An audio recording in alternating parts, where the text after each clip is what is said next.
Assalamualaikum, salam sejahtera. Anda sedang menyaksikan Gaspirasi musim yang kedua. Pastinya bersama dengan saya, pengacara anda, Ghazali Zawawi. Sebelum tu, macam biasa nak sapa dulu anda di rumah di mana sahaja anda berada. Saya sentiasa harap dan doakan semuanya dalam keadaan yang sihat dan baik-baik sahaja. Dan apa yang paling penting untuk kita sentiasa punyai pemikiran yang positif. Bagaimana dengan mengambil inspirasi dari pelbagai perspektif. Sebab itu, Gaspirasi pada malam ini kami akan bawakan seorang pendidik berjiwa besar kerana penonton guru biasa-biasa cuma memberitahu. Guru yang baik menerangkan. Guru atasan menunjukkan. Guru yang hebat memberi inspirasi. Siapa tetamu kita pada malam ini? Saksikan VT ini.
Gaspirasi pada malam ini kita bersama dengan Pengetua Pusat Tuition Alham, Cikgu Azila Sibi. Assalamualaikum Cikgu, terima kasih sudi datang ke Gaspirasi. Ya, terima kasih juga kerana sudi menjemput saya.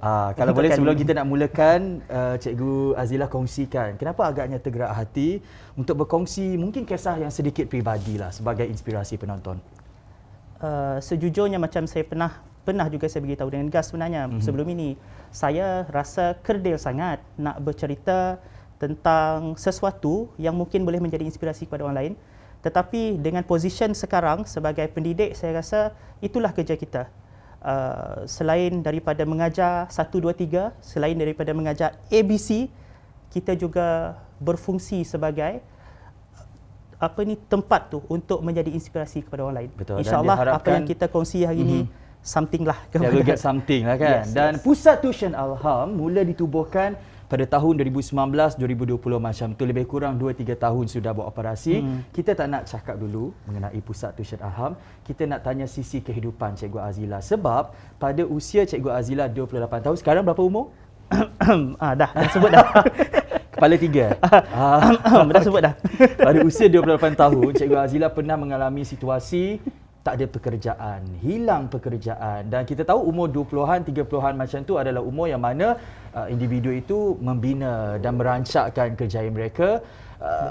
Apa yang berlaku pada ketika itu, Cikgu? Kenapa susah sangat nak dapat kerja masa tu? Sebab kita tahu Cikgu Azila punya latar belakang pendidikan pun tak kurang hebatnya kan? Apa yang berlaku, Cikgu? Pada umur 28 tahun, saya masa tu hilang kerja. Tak ada kerjaya, saya down lah masa tu. Dia memang turun betul-betul pada usia 28 tahun. Apa yang terjadi masa tu, Gas? Dia malu lah. Sangat malu. Sebab satu perkara adalah kita ini dalam kawan-kawan orang kerja bagus-bagus, kawan-kawan orang pandai, kawan-kawan orang kerja bagus-bagus. So kita rasa masa umur 28 hilang pekerjaan, orang tak main tu lagi dah umur 28 tahun. Orang nak main tentang naik pangkat, gaji dah dapat berapa, dah beli kereta apa. Kita bercerita pula tentang hilang pekerjaan. So, jawapan saya masa tu malulah, malu, sangat malu. Sampaikan sikit tahap, Cikgu Azila pernah bercerita juga dekat kami yang simok keluar rumah, simok keluar bilik, segan nak lepak dengan kawan-kawan seangkatan bila ditanya pasal kejayaan anak. Jadi Cikgu, kenapa agaknya Cikgu malu untuk bercerita perkara yang sebenar kepada rakan-rakan pada masa itu? Kerana kita tahu hidup ini ada masanya. Ada orang berjaya malahan pada umur 40-an, 50-an. Jadi kenapa pada masa itu Cikgu rasa segan sangat nak cerita kat kawan?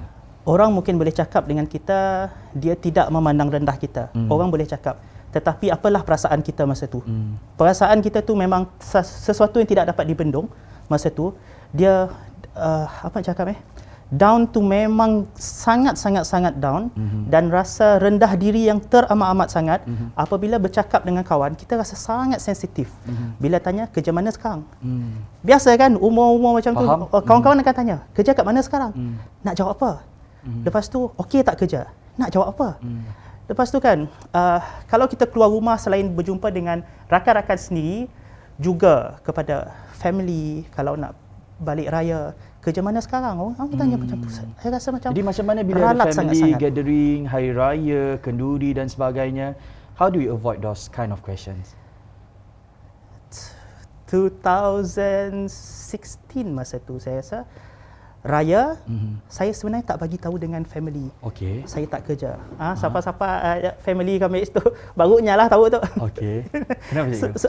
Yang tahu cuma mak, adik, Hmm. abang. 3 orang insan saja yang tahu dalam family. Yang lain orang tanya macam mana kerja? Okey. Okey, sama kerja macam biasa. Dan terus avoid tukar. Adakah cikgu seorang yang macam aku tak boleh tahu kalau orang lain tahu aku susah sebab kita tak nak susahkan mereka? Adakah cikgu jenis yang macam tu? Ya. Itu bagi saya satu perkara juga adalah tentang kita orang lelaki. Maruah kita kat situlah. Kan? Lepas tu kan masa 2016 tu saya balik, kebetulan saya hilang kerja apa semua ni dekat-dekat nak Ramadan. Okey. Sepanjang Ramadan saya cuma di rumah saja dekat Kuching ni. Kampung dekat Seri Aman. So saya akan balik kampung the day before raya. Okey. Esok nak raya. Alasan apa? Busy, banyak kerja. Padahal saya tak kerja. Saya di rumah aja. The day before raya, cikgu balik dari kampung pergi ke rumah sendiri. Kuching, no. The day before raya, Okey. saya balik kampung. Okey. Konon-kononnya tadi sibuk sangat dekat Kuching ni, banyak kerja. Tapi tak, saya dalam bilik je. Saya meratapi lah dalam bilik saja. And then masa tu raya. Uish, masa tu mencabar guys. Saya ni dengan tunggal-tunggal lain, cousin-cousin yang lain. Saya ada satu circle cousin ni. Okay, adik saya ada cousin perempuan seorang, ada cousin lelaki 3 orang. Kita ni saya abang dalam tu. So setiap kali nak raya saya akan buat rancangan lah. Kita beli ni, kita beli ni. Tahun tu saya memang sunyi. Saya memang sepi, tak ada apa-apa perancangan. Datang one of my uncles, dia datang. Kau ni tua sekali dalam ni dengan adik, tunjuklah contoh. Bagilah. Belilah something dekat rumah nenek ni apa semua. Okey, sorry lah. Saya terlepas pandang, saya cakap padahal memang tak ada duit guys. Masya-Allah. Tak berani nak bagi tahu, tak ada kerja apa semua. Then down sangat-sangat. Cerita dengan mak je lah. Masuk bilik cerita dengan mak. Mak, Datuk Madah macam tu. Siapa sih tak tahu Mak Madah. Dan ibulah sebenarnya tempat, orang kata tempat kita meluah perasaan kan. Apabila berada dalam situasi macam ni, memang selalu kita luah dekat ibu. Hubungan ibu kepada Cikgu Azila, serapat mana kalau boleh diceritakan? Saya sebenarnya dengan ibu, kami punya dari segi hati tu, dia tak sangat sebut word-word yang sweet-sweet, tak sangat. Nak bercerita dengan mak, nangis-nangis tak sangat. Tapi sama faham. Dan mak memang beri support kepada saya dalam semua aspek. Kalau saya nak tu lagi selepas saya bercerita dengan mak kata dengan saya, ini cabaran untuk orang berjaya, dia kata. Ada something dekat depan mungkin. Dan masa tu raya selalunya saya akan raya pertama sampai raya ke-6 ke-7 baru balik Kuching. Tapi masa tahun tu raya ketiga, raya pertama memang dengan family lah. Raya kedua ke kampung sebelah bapa pula, arwah bapa, untuk pergi ke kubur. Okey. Ziarah kubur apa semua. Balik Seri Aman petang hari raya kedua. Raya ketiga pagi belum ada apa-apa keputusan apa semua. Tapi rasa macam jiwa ni tak sedap lah. Dan saya balik terus ke Kuching. Raya ketiga dengan alasan busy, banyak kerja. Padahal saya tak ada kerja. Dengan family dekat Seri Aman, kawan dekat Seri Aman, saya cakap saya balik Kuching. Dengan rakan-rakan dekat Kuching, bila nak datang rumah, masih di Seri Aman lah. Padahal saya dekat rumah je. Petapok tau bang. Itulah kadang-kadang bila kita belum berada pada satu tahap yang kita nak, jujur memang susah nak mingle around dengan keluarga dan rakan-rakan. Tapi tak apa, saya kira kalau kita bijak, kita boleh tukar benda tu jadi motivasi sebenarnya. Next raya aku nak lebih berjaya so that I can mingle around and cerita mengenai cita-cita kejayaan. Percaya kepada prinsip, insya-Allah jalan akan terbuka dan kejayaan milik anda. Selepas kita kembali, selepas kita rehat, kita akan tanya Cikgu Azila, kenapa agaknya membina Pusat Tuition Alham ini, menubuhkan Pusat Tuition Alham, dan dari mana datangnya idea untuk mengajar anak-anak murid beliau. Semuanya hanya dalam Gaspirasi musim yang kedua. Jangan ke mana-mana. Bukan saya sendiri, Gas. Bukan saya memilih. 2017 saya tak ada lagi dah. Dan saya memang mengira hari bila lagi biar tok nak SPM. Sebab tak sabar-sabar nak habis.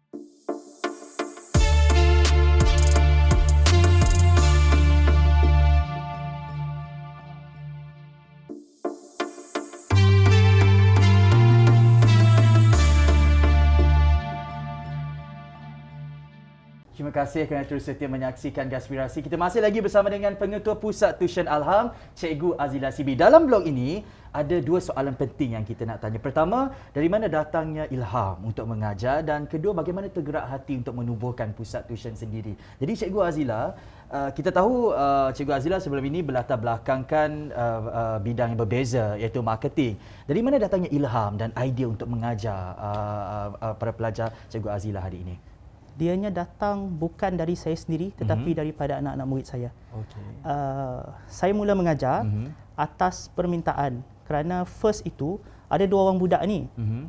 Asyik kontak saya minta tolong ajar matematik. Saya pada masa tu bekerja dengan sebuah syarikat ini yang mana syarikat ini adalah melatih pelajar Malaysia untuk pergi ke World Mathematics Competition. Okay. Jadi masa tu saya selalu buat perkongsian dekat social media berkaitan dengan pertandingan ini. Saya menguruskan dia punya promotion and marketing. Disalah sangka, ingatkan saya yang mengajar matematik. Jadi ada student ini, dia kenal dengan saya sebab dulu saya pernah jadi guru ganti dekat sekolah mereka masa baru habis belajar. And then mereka kontak saya, minta tolong ajar matematik. Saya rasa macam, ya Allah, saya bukan cikgu matematik. Saya kalau nak pergi ke tempat itu untuk belajar. Jadi mereka ni masih kontak saya untuk, boleh lah cikgu mengajar matematik katanya. Jadi dua orang pelajar ni saya rasa macam, betul-betul ke korang ni nak belajar? Saya rasa budak-budak dua orang ni boleh tahan mainnya. Kuat main. Saya macam, betul ke nak belajar? Kalau cikgu mengajar memang saya nak belajar, dia kata. Betul ke korang? Oh, okey. Maksudnya sebelum ini pernah menjadi pelajar kepada cikgu lah masa cikgu jadi cikgu ganti dahulu. Betul. Maksudnya cikgu bukan orang kata cikgu not a teacher by a profession, tapi by accident. By accident, yes. Okey. Macam mana pula kalau saya katakan bahawa freelancer, hidup sebagai freelancer ini termasuk cikgu tuition, risikonya ada cikgu, yang mana kita mengajar ni bergantung kepada bilangan pelajar, itu pertama. Yang kedua bergantung juga kepada kepercayaan daripada ibu bapa untuk menyerahkan anak mereka kepada kita supaya grade mereka bertambah baik dalam pelajaran mereka. Jadi melihat kepada situasi yang orang kata tak menentu ini, bagaimana Cikgu Azila rasa macam instead of nak kerja dekat pekerjaan yang tetap di sektor swasta, kerajaan yang gajinya tetap bulanan, tapi masih nak bekerja sebagai seorang cikgu tuition, apa yang buatkan cikgu berpegang kepada prinsip itu? Okey, yang pada saya menyebabkan saya terus yakin dan terus proceed lah dalam bidang ini, bukan saya sendiri, Gas. Bukan saya memilih. Tapi anak-anak murid yang minta saya teruskan mengajar jadi cikgu. Okey, dia begini. 2016 itu mula-mula saya mengajar, hujung tahun lah. Dan saya kepada adik dua orang ni, dia tak bawa rakan-rakan pun. Dia orang dua orang aja belajar. Senyap-senyap lah. Lepas tu bila pelajar makin ramai, 2017 budak dua orang ni tadi, dia tahun tu menjadi kandidat SPM, kan, nak SPM 2017. And then dia dah start bawa rakan-rakannya dah. Saya berfikiran masa tu, okey, ini tak apalah, 2017 ni penat sikit nak mengajar budak-budak ni. Habis ni okeylah, tak ada dah lagi nak mengajar. Saya ingat sampai itu saja. Saya ingat itulah habisnya. 2017 saya tak ada lagi dah. Dan saya memang mengira hari bila lagi biar tok nak SPM. Sebab tak sabar-sabar nak habis. Saya tak pernah memilih untuk berada dalam bidang ini sebab kerjaya mengajar bukan kerjaya yang saya minat dan saya tak suka budak-budak. Tapi sekarang minat dah? Terpaksa minat. Oh, terpaksa minat? Tak, pada asalnya macam itulah. Asalnya dahulu macam tu. Terpaksa minat dah. Lepas tu dia pada satu level bila kita dah nampak feedback daripada student macam Megas cakap tadi, dia apabila trust itu, mula tak ada trust orang tanya, cikgu ni mengajar di sekolah mana? Saya tak mengajar di sekolah. Pengalaman macam ni saya tak ada pengalaman. Saya jujur. Ada tak ibu bapa yang berikan stigma, dia tak ada ajar di sekolah mana-mana, tak payahlah hantar anak aku ke sini, ada tak? Mula-mula ada. Mula-mula ada. Tapi bagi saya, apa yang saya belajar dalam kehidupan ini, semua benda kita tak boleh terlalu memujuk orang untuk Betul. kepada kita. Apa yang kita buat ikhlas je lah. Bila orang kata ada pengalaman, saya tak ada. Macam mana nak mengajar apa semua? Pernah jadi pemeriksa kertas soalan SPM ke? Tak ada. Saya cakap kalau dia trust kepada kita, datanglah. Dan pada asalnya benda itu masih menjadi pertanyaan sebab belum ada result yang kita create. Tetapi bila 2017 itu, anak-anak murid yang saya ajar ini, SPM ada yang memang tak pernah pun dapat D dari darjah 6 sampai tingkatan 4 sampai tingkatan 5, tiba-tiba dapat markah 75 ujian yang pertama. Dia rasa macam 75. Dapat D sebelum ini pun tak pernah. Tak pernah dapat Tapi D. ini tuk-tuk dapat 75. Dapat 75. Dan saya rasa macam betul kawak ni. 75 dah A- dah. Ya. Dan yang ini yang dapat 75 first itu, dan kawannya kan dua orang kan. Seorang ni nanti pun tadi pun dapat like 60 plus, 60 something. Dan mereka ni lah yang create result itu. Grup yang pertama itu create dia punya result yang sangat cantik. Dan saya pun pada SPM diumumkan March 2018. So mereka memberikan saya satu kepuasan yang lain macam. Sebenarnya itu yang dijadikan sebagai motivasi untuk tahun-tahun seterusnya terus bekerja sebagai cikgu tuition. Ya, betul. Mereka mengharapkan memerlukan bantuan daripada cikgu. Jadi situ kembali lagi saya bercerita dengan mak. Mak saya kata, mak pernah dengar sebelum ni saya kata saya nak berbisnes sebab saya nak mengubah kehidupan kita. Saya nak bisnes, saya kata. Apa kata kita tu, mak saya kata, kita ada bakat ngajar katanya. Gunakan bakat ialah untuk bisnes katanya. Dalam kita bisnes, kita nak mengubah kehidupan kita, dalam kita memberi ilmu kepada orang, kita mengubah hidup orang. So kita sebenarnya bukan memikirkan tentang kita sebagai nombor satu, tetapi kita nak memberi sesuatu kepada orang. Itu yang utama nombor satu, baru dia datang kedua, itu niat ketiga. pertama yang perlu kita pasang, bantu orang lain. Niat-niat yang kemudian akan datang kemudianlah cikgu. Dan itulah orang kata daripada dua orang pelajar ini yang sebenarnya menjadi pencetus idea untuk Cikgu Azila menubuhkan pusat tuition sendiri. Selepas ini kita nak tanya lebih lanjut mengenai pusat tuition Alham itu sendiri. Jangan ke mana-mana, Gaspirasi musim yang kedua. Beli kuih je pun pagi-pagi, saya tak ada duit.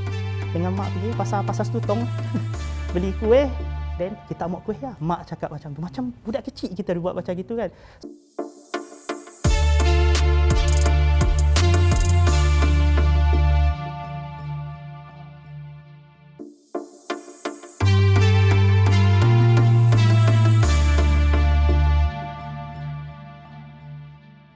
Penonton di rumah, tak ramai sebenarnya anak lelaki yang anggap ibu mereka sebagai good listener, best friend dan sebagainya. Berbeza dengan tetamu kita pada malam ini, Cikgu Azila CB, sampaikan nak teruskan pekerjaan itu ataupun tidak, minta pendapat ibu kan. Jadi maksudnya ibu ini adalah seorang individu yang sangat penting dalam kehidupan Cikgu Azila. Dan pernah satu ketika semasa Cikgu Azila tak punya pekerjaan, mempunyai hutang, komitmen dan sebagainya, ibulah yang orang kata membantu melangsaikan segala hutang dan komitmen itu. Ya, kalau bolehlah dikongsikan kepada Hajah Puan Salemah yang menonton kita pada ketika ini eksklusif dalam Gaspirasi. Setelah banyak pengorbanan yang beliau lakukan bersama dengan arwah ayah, apa pesanan Cikgu Azila buat ibu?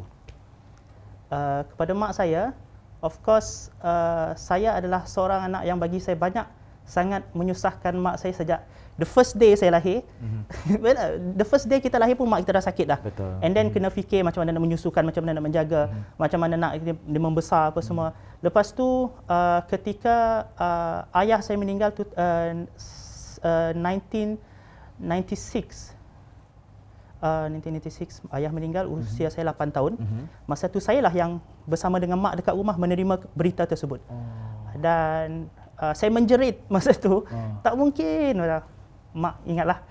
And then kita melalui masa itu bersama-sama. Lepas itu 1997 saya sakitlah. Saya sendiri sakit dan saya tak dapat ke sekolah like hampir setahun. Kenapa je? Sakit apa? kerana tekanan yang sangat kuat sehingga sebab ayah meninggal secara tiba-tiba. Masa tu memang down dari segi motivation tak ada. Kerana ayah ini adalah hero bagi saya. Dia yang bekerja. Ayah ini travel seminggu pun saya akan rasa menghitung hari bila ayah nak balik rumah. Tapi masa tu bila ditakdirkan dia memang tak akan balik lagi. Betul. So kita akan rasa macam apa nak buat ni? Dan saya rasa macam tak dapat terima hakikat tersebut. Emosi saya sangat terganggu dan sangat-sangat fragile, sensitif. Cikgu Azila adalah anak sulung? Kedua. Masa tu saya dan abang mengalami masalah yang sama. Abang saya sampai masa tu dia tinggal tempat pun mengalami masalah macam saya. Abang saya dululah mengalami masalah itu. Kemudian pada 1997 baru nampak kesannya ke saya pula. Jadi ada mulut-mulut yang bercakap. Dia kata, abang dah ngajar adik apa lagi? Saya rasa macam tak adil lah.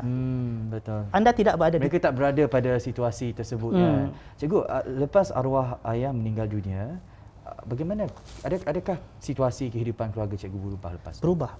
Berubah sangat. Macam mana, dari segi financial dan dari segi kita rasa level kita turun dah.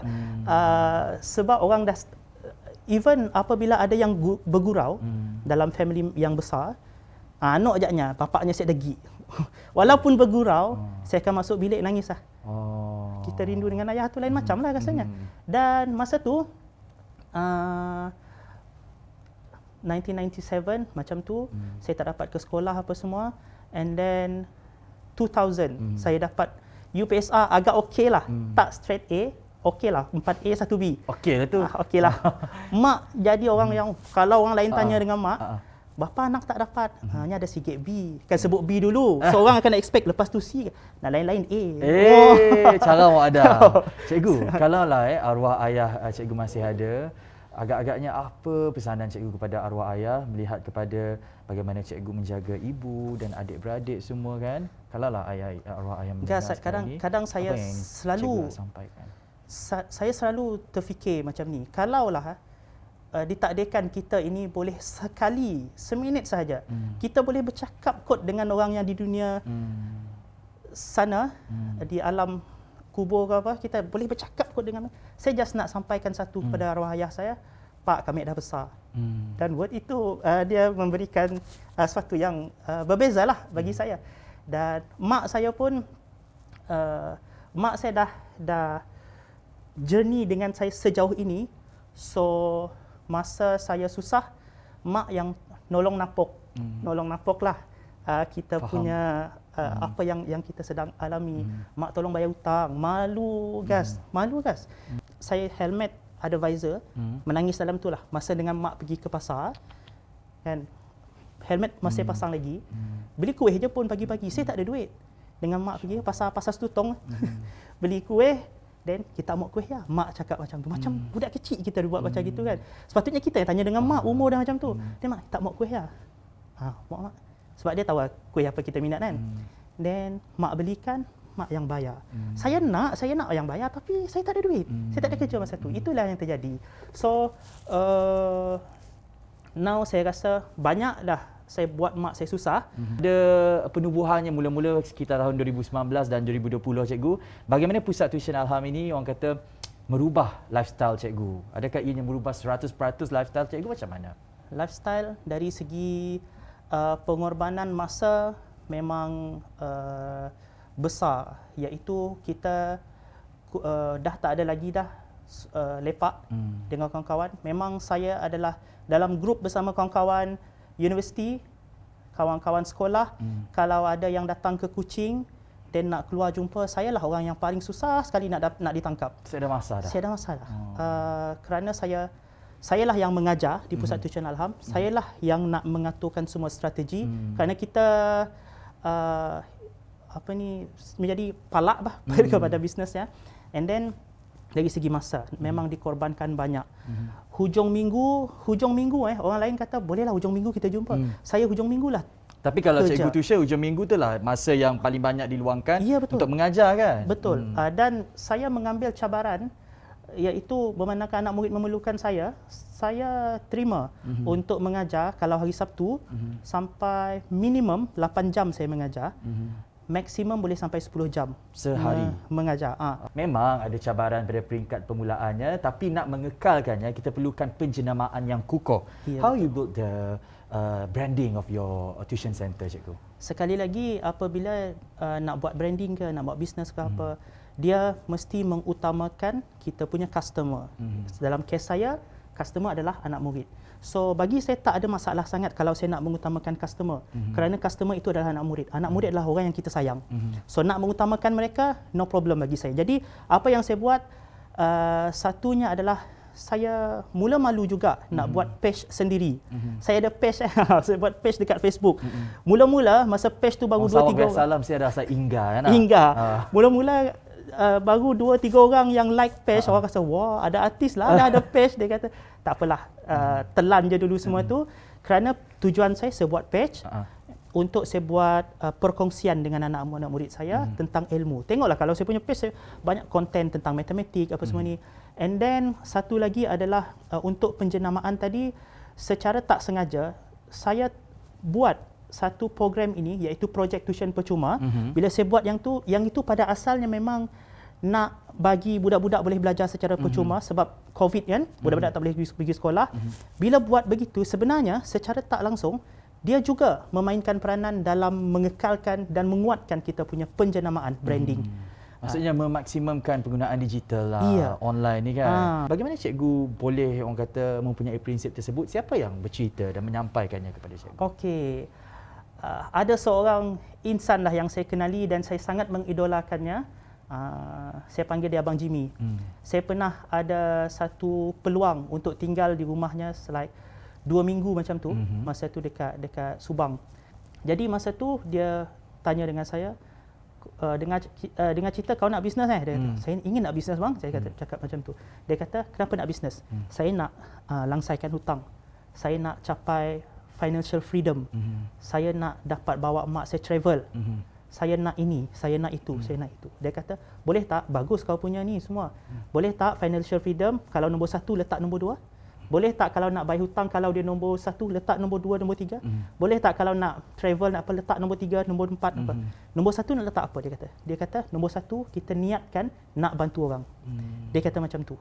Saya pun membuka mata, satu prinsip yang baru yang saya belajar, apa yang dia boleh ajar kepada saya. Satu lagi yang saya sangat hargai dari sekarang, satu word dia memang betul-betul memberi saya, mengubah saya punya prinsip, iaitu dia kata, Azila, abang ni kalau dengar orang sebut pukul 2, janji pukul 2, abang dengar 1:30 tau, dia kata. Dia kata, punctual lah. Saya pernah ada program dengan sekolah pukul 2 petang. 1:30 dah tunggu dekat depan pagar. Padahal sekolah tak boleh buka pun pukul 2 baru buka.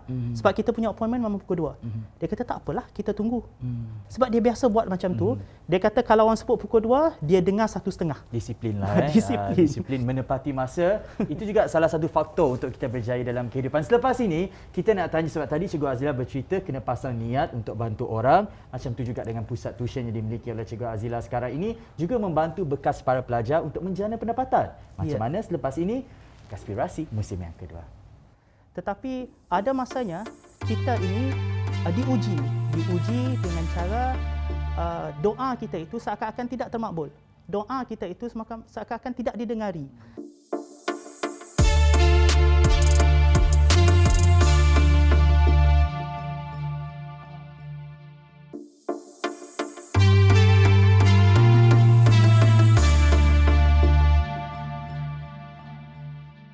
Kembali lagi dalam Gaspirasi musim yang kedua dan kita masih lagi untuk korek cerita inspirasi daripada Pengetua Pusat Tuition Alham ini, Cikgu Azila CV. Cikgu Azila, melihat kepada pusat tuition yang dimiliki Cikgu Azila sekarang ini, do you see it as a long term service atau macam mana? Ya, jawapan saya ya, kerana masih ramai yang memerlukannya. Anak murid saya sekarang ni kan buat projek tuition percuma tu hampir setiap malam. Bila saya just umumkan hari tu, cikgu mungkin nak buat nanti sebulan sekali. Alah cikgu, saya rasa macam, ya Allah. nak bawa meeting balik dengan tim, tak boleh lah buat macam ni. Kenapa cikgu? Dia kata sebab anak murid saya kata macam ni. Tak boleh cikgu. Saya kadang-kadang tak dapat nak asingkan sangat tahu antara bisnes dengan anak murid saya. Kadang-kadang bila dia berkaitan dengan anak murid ni, hati. That's why bagi saya kalau ditanya apa perancangan saya memang nak Alham Tuition Center ini terus hidup lama walaupun saya dah tak ada lagi. Kerana perjuangan dia tu sesuatu yang sangat-sangat bermakna, terutamanya kepada diri saya sendiri dan juga kepada anak-anak murid saya. Anak-anak murid saya ada sekarang ini sudah bersama dengan saya sendiri, jadi tim untuk menjalankan aktiviti-aktiviti yang dibuat oleh... Hubungan cikgu dengan para pelajar cikgu, kalau mereka yang dah habis tingkatan 5 tak berhenti di situ sahaja. Keep in touch. Memang saya berhubung dengan mereka, sampaikan ada yang bekerja pula dengan Pusat Tuition Alham kan? Ya. Macam mana mereka boleh jana pendapatan melalui pusat tuition ini cikgu? Wah, yang ni student saya ni bila dia dah bersama kita waktu form 5 ini. Saya suka dengan student form 5 ini adalah kita dapat bercakap dengan mereka tentang nilai-nilai kehidupan. Bukan sahaja mencari nilai X, nilai Y, nilai Z. Bukan sahaja mencari pengiraan, tetapi juga bercerita tentang kehidupan. Mereka ada yang memulakan bila dah habis belajar tu, mereka mulakan dengan pertanyaan, cikgu, kos apa bagus ambil kami lepas tu? Saya akan beritahu kepada mereka, jangan cari kos yang awak fikir nak kerja jadi apa, awak nak apa, jangan. Bagi itu cara saya lah. Tetapi carilah kos yang awak rasa sesuai dengan hati awak, yang mana nanti bila awak dah habis belajar, ada sesuatu anda boleh berikan kepada masyarakat, manfaat yang boleh kita berikan kepada masyarakat. Itu yang saya akan sematkan kepada mereka. Dan satu lagi perkara, apabila mereka ini habis belajar, usually bagi yang ada ngam dengan kita lah, yang dapat sepalak, yang geng kan, yang begini memang saya bawa dia jadi tim. Mereka lah akan jadi AJK untuk bengkel-bengkel matematik. Mereka lah yang jadi tempat orang nak kontak. Kalau yang ni saya nak kontak siapa? Kontak abang ni. Kontak abang ni. Mereka pula yang bekerja dan menjadi kawan kepada cikgu sekarang. Ya, betul. Dan itulah apabila lebih kurang 45 minit ini saya bertanyakan cikgu Azila soalan, satu perkara yang saya perasan, tak semua orang ada minat dan dapat jalinkan hubungan yang baik dengan orang di sekeliling mereka, dan dalam kes cikgu Azila ini adalah bersama dengan para pelajar beliau. Jadi mungkin cikgu Azila eksklusif lah dalam Gaspirasi kali ini, sebab cikgu Azila pernah katakan bahawa pelajar inilah yang menyumbang kepada kejayaan Pusat Tuition Alham sekarang. Kata-kata cikgu Azila kepada lebih kurang 1,000 orang pelajar yang sekarang ini di bawah Pusat Tuition Alham, kata-kata cikgu kepada mereka.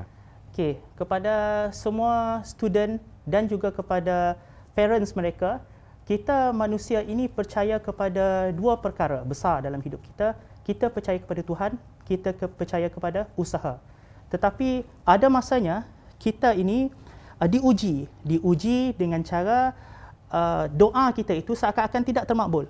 Doa kita itu seakan-akan tidak didengari. Kita dah berdoa, kita dah berhajat. Satu lagi, kita dah berusaha. Usaha kita itu seakan-akannya dimungkiri oleh hasil memungkiri usaha kita.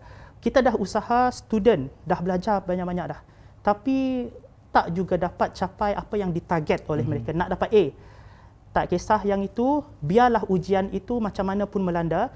Kerja kita adalah untuk teruskan sahaja. Teruskan percaya kepada Tuhan, iaitu dengan berdoa. Teruskan dengan percaya kepada usaha kita, iaitu teruskan usaha. Dan ini adalah perjuangan kita.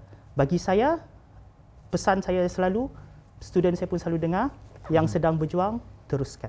Di blog yang pertama tadi, Cikgu Azila ada bercerita kepada kita bahawa keluarga beliau ada yang memberi pendapat yang negatif mengenai beliau apabila beliau tak bekerja dan sebagainya. Jadi mungkin pesanan Cikgu Azila kepada mereka di luar sana yang mudah terpengaruh dengan kata-kata negatif daripada orang sekeliling, apa pesanan Cikgu Azila kepada mereka?